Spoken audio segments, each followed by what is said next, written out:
nhớ rồi nó nọ pe cho cái tí phong gì ở pe lên bên mù gió xí cái tao nó pe bỏ số mù nó pe mù thò rồi cho cái tí ta tao thò đi ta tao mua cho biểu cho là cống tay nó đi mua lên được quá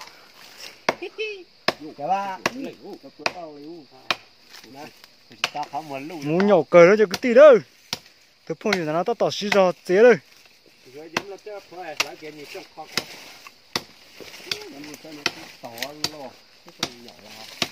mà cũng được cái tỏ luôn, cái tìm một cái nó sâu rồi, các bạn tôi cho lên thì gọi tôi cho lên đi. này à bây ba thầm mù rồi Nhà món à nè nè nhau bây giờ tôi nó lấy cái cha trong kho rồi, mà你只mua mà cho các lấy cái nhân chú cho kho mà nào mà lót trà mà cũng tôi muốn no rồi. tôi mấy rồi đúng không? Số còn nhớ sao vậy vậy co? Nhớ cho tàu ba nha. Tàu ba là nhau sao? Wow. Nhớ sầu à. Nó đấy, tụi nó thì mua để nó cho làm bò nó còn mua tóc lên nữa. Nó chỉ tàu ba này nó nữa. Nhà chỉ mấy, chắc khỏi đây đó. Nó nhớ lần nào. Từ giờ nó chỉ cá thò, từ giờ nó chỉ nhớ nó say thôi. Giờ nó thế ai giờ bên nó mà say tàn cho nữa. Chỉ cá là ti đi thôi. Giờ cứ búa. Giờ nó mà tổ tán rồi đấy, chín chai đấy, ta chỉ mà mua cái bình bò tàn chỉ bỏ kỹ đi cho nên là chế rồi.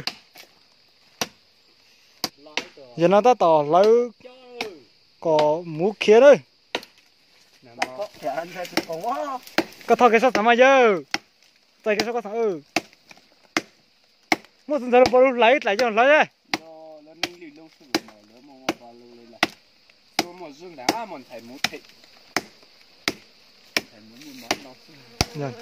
Ui, hôm nay cũng tệ tạ.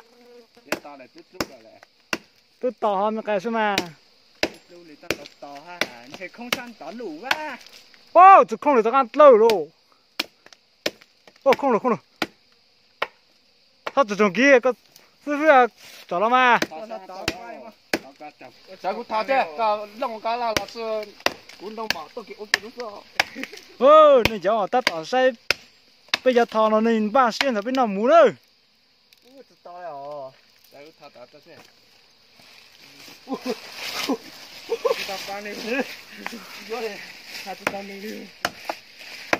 Giờ nó là thay nữa, lông nữa.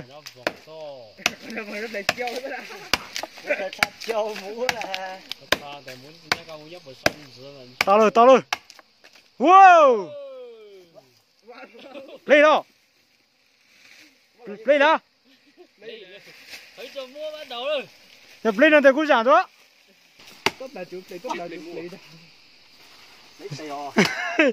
Ôi giờ nó muốn nhổ nữa, muốn lấy bê nữa, giờ cũng chạy giờ cũng là tôi trọt đua giờ cũng khé chụp bên nào đấy.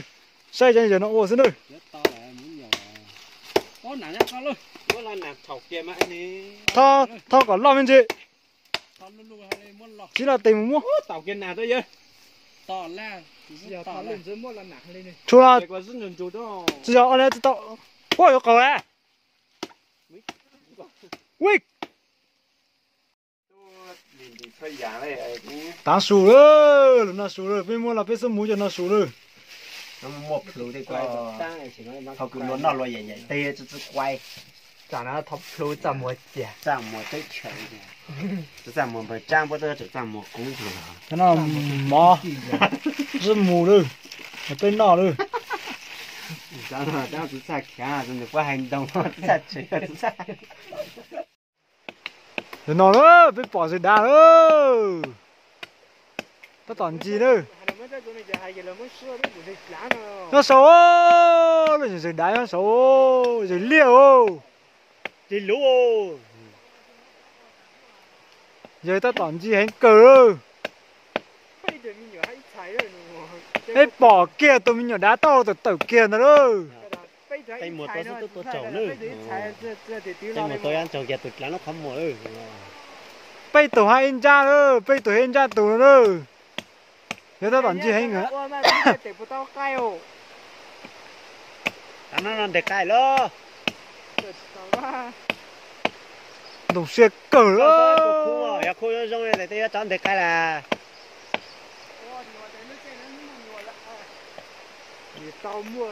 nông tây nhá ôi chủ sẽ xe nhân được cái sao tao một bộ cho trên này